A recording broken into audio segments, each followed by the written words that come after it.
What's up guys and welcome back to On the Brick with the final week of Inquisitor September. At the time of me saying this sentence and without double checking, I believe that AV only has these 3 Inquisitors for sale. But with the plethora of other sellers out there, I decided to go with someone who I don't really showcase all too often, Engineerio, and their version of the 4th sister as seen in the Obi-Wan Kenobi show.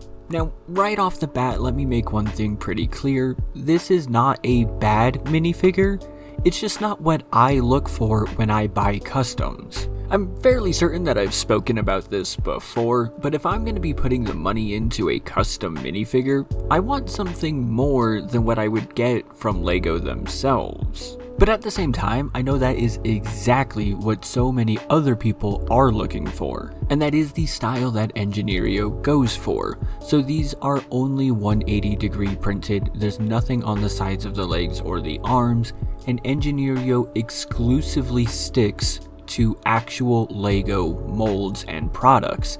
They do not make any custom molds at all. And that has definitely led to some questionable designs in the past, but don't they always say that restrictions are the bread and butter of creativity? So in my opinion, because of all that, you will definitely notice some big differences between this and the last minifigs I showed off this month, including things down to the lightsaber, where AV went out of their way to make a custom spinning one. This is your normal LEGO black hilt.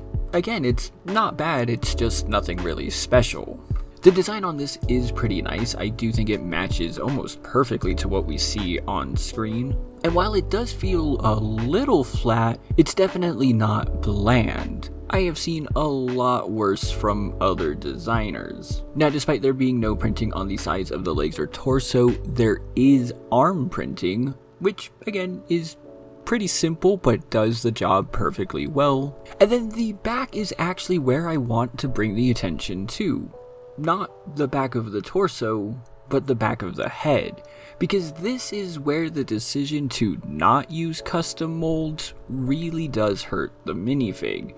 Again, this is probably exactly how LEGO would do it, but the 4th sister has an alien head that is pretty unique, and it would have looked really cool to actually have that, as opposed to just some printing on the back of the head. If that's what you're going for, then all the power to you.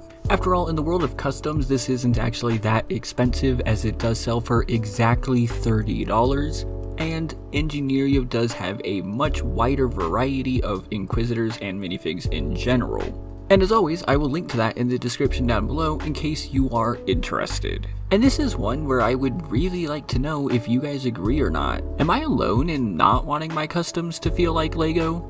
I feel like that's a really weird thing to say. Let me know in the comments down below, and please do consider liking and subscribing. And you know what? Why don't you check out one of these 2 videos right here.